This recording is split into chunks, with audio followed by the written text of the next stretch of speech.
बोलो सियापति रामचंद्र जी की जय। जय श्री राम। राम सप्रेम कहूँ मुनि पाही, नाथ कहें हम के मग जाही। मुनि मन बिहसी राम सन कहें, सुगम सकल मग तुम कहूँ अहें। चलते समय बड़े प्रेम से श्री राम जी ने मुनि से कहा कि हे नाथ, बताइए हम किस मार्ग से जाएं। मुनि मन में हंसकर श्री राम जी से कहते हैं कि आपके लिए सभी मार्ग सुगम हैं। साथ त्यागी मुनि शिष्य बुलाए, सुनी मन मुदित 50 आए। सब निराम पर प्रेम अपारा, सकल कहें मगु दीख हमारा। फिर उनके साथ के लिए मुनि ने शिष्यों को बुलाया। साथ जाने की बात सुनते ही चित्त में हर्षित हो गई। कोई 50 शिष्य आ गए। सभी का श्री राम जी पर अपार प्रेम है। सभी कहते हैं कि मार्ग हमारा देखा हुआ है। मुनि बटुचारी संग तब दीने, जिन बहु जन्म सुकृत सब कीने। करी प्रणाम ऋषि आय सुपाई, प्रमुदित हृदय चले रघुराई। तब मुनि ने 4 ब्रह्मचारियों को साथ कर दिया, जिन्होंने बहुत जन्मों तक सब सुकृत पुण्य किए थे। श्री रघुनाथ जी प्रणाम कर और ऋषि की आज्ञा पाकर हृदय में बड़े ही आनंदित होकर चले। ग्राम निकट तब निक सही जाई, देखहि दरसु नारी नर धाई।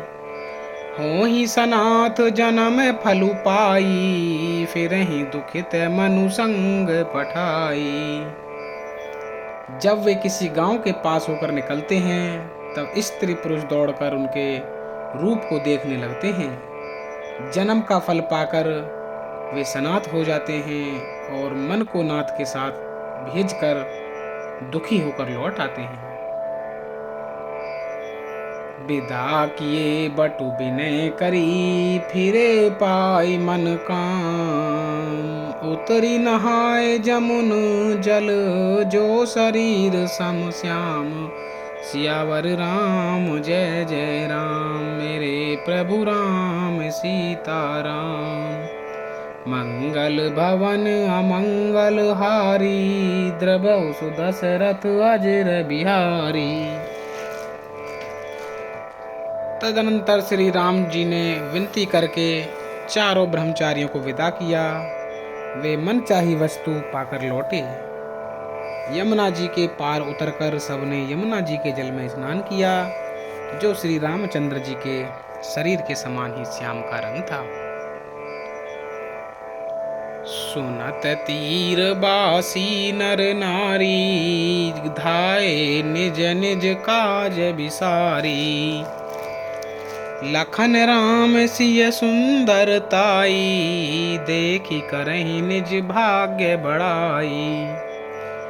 यमुना जी के किनारे पर रहने वाले स्त्री पुरुष यह सुनकर के निषाद के साथ 2 परम सुंदर सुकुमार नवयुवक और एक परम सुंदरी स्त्री आ रही है, सब अपना अपना काम भूलकर दौड़े और लक्ष्मण जी, श्री राम जी और सीता जी का सौंदर्य देखकर अपने भाग्य की बड़ाई करने लगे। अति लाल सा बसहि मन माही, नाउ गाँव बूझत सकुचाही। जे तिन महूँ बय बिरध सयाने, तिन करि जुगुत राम पहिचाने।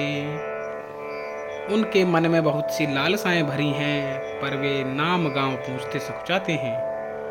उन लोगों में जो वयोवृद्ध और चतुर थे, उन्होंने युक्ति से श्री रामचंद्र जी को पहचान लिया। सकल कथा तिन सब ही सुनाई, बन ही चले पितुआय सुपाई। सुनि सबिसाद सकल पछिताही, रानी राय कीन भले नाही।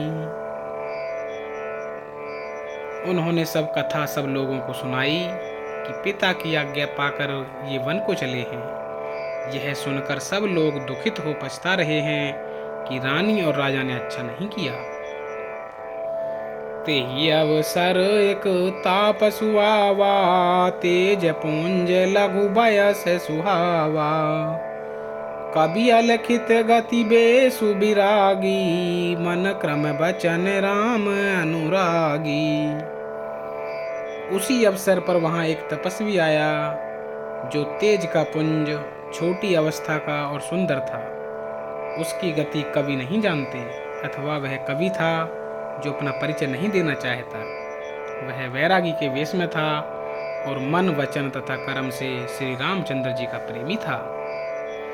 इस तेज पुंज तापस के प्रसंग को कुछ टीकाकार छेपक मानते हैं और कुछ लोगों के देखने में यह अप्रासंगिक और ऊपर से जोड़ा हुआ जान पड़ता है, परंतु यह सभी प्राचीन प्रतियों में है। गोसाई जी अलौकिक अनुभवी पुरुष थे। पता नहीं यहाँ इस प्रसंग के रखने में क्या रहस्य है, परंतु यह छेपक तो नहीं है। इस तापस को जब कभी अलखित गति कहते हैं, तब निश्चय पूर्वक कौन क्या कह सकता है। हमारी समझ से यह तापस या तो श्री हनुमान जी थे अथवा ध्यानस्थ तुलसीदास जी। सजल नयन तन पुलक निजो, इष्ट देव पहिचानी। पर उदंड जिमि धरनि तलो, दसान जाई बखाने। सियावर राम जय जय राम, मेरे प्रभु राम सीताराम। मंगल भवन अमंगल हारी, द्रवहु सुदशरथ अजिर बिहारी। अपने इष्ट देव को पहचानकर उसके नेत्रों में जल भर आया और शरीर पुलकित हो गया। वह दंड की भांति पृथ्वी पर गिर पड़ा। उसकी दशा का वर्णन नहीं किया जा सकता। राम सप्रेम पुलकी उरलावा, परम रंक जनु पार सुपावा। मनहु प्रेम परमारथु दो, मिलत धरे तन कह सबु को। श्री राम जी ने प्रेम पूर्वक पुलकित होकर उसको हृदय से लगा लिया। उसे इतना आनंद हुआ मानो कोई महादरिद्री मनुष्य पारस पा गया हो। सब कोई कहने लगे कि मानो प्रेम और परमार्थ दोनों शरीर धारण करके मिल रहे हैं। बहुरी लखन पायन सोई लागा, लीन उठाई उमगे अनुरागा। पुनि सिय चरण धूर धरि सीसा, जननी जाने शिशु दीनी असीसा। फिर वह लक्ष्मण जी के चरणों लगा। उन्होंने प्रेम से उमंग कर उसको उठा लिया। फिर उसने सीता जी की चरण धूलि को अपने सिर पर धारण किया। माता सीता जी ने भी उसको अपना छोटा बच्चा जानकर आशीर्वाद दिया। कीन निषाद दंडवत तेहि, मिले मुदित लखी राम सनेहि। पियत नयन पुटरी रूपु पीयूषा, मुदित सुवसन पाई जिमि भूखा। फिर निषाद राज ने उसको दंडवत की। श्री रामचंद्र जी का प्रेमी जानकर वह उस निषाद से आनंदित होकर मिला। वह तपस्वी अपने नेत्र रूपी दोनों से श्री राम जी की सौंदर्य सुधा का पान करने लगा और ऐसा आनंदित हुआ जैसे कोई भूखा आदमी सुंदर भोजन पाकर आनंदित होता है। ते पितु मातु कहूँ सखी कैसे, जिन्हें पठे बन बालक ऐसे। राम लखन सिय रूप निहारी, हो ही स्नेह बिकल नर नारी। इधर गांव की स्त्रियां कह रही हैं, हे सखी कहो तो वे माता पिता कैसे हैं जिन्होंने ऐसे सुंदर सुकुमार बालकों को वन में भेज दिया है। श्री राम जी, लक्ष्मण जी और सीता जी के रूप को देखकर सब स्त्री पुरुष स्नेह से व्याकुल हो जाते हैं।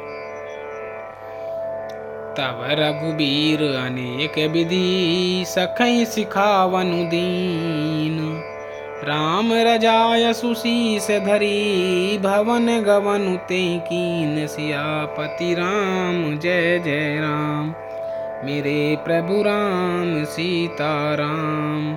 मंगल भवन अमंगल हारी, द्रवहु सुदशरथ अजिर बिहारी।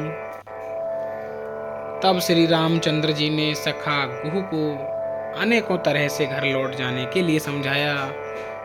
श्री रामचंद्र जी की आज्ञा को सिर चढ़ाकर उसने अपने घर को गमन किया। बोलो सियापति रामचंद्र जी की जय। जय श्री राम।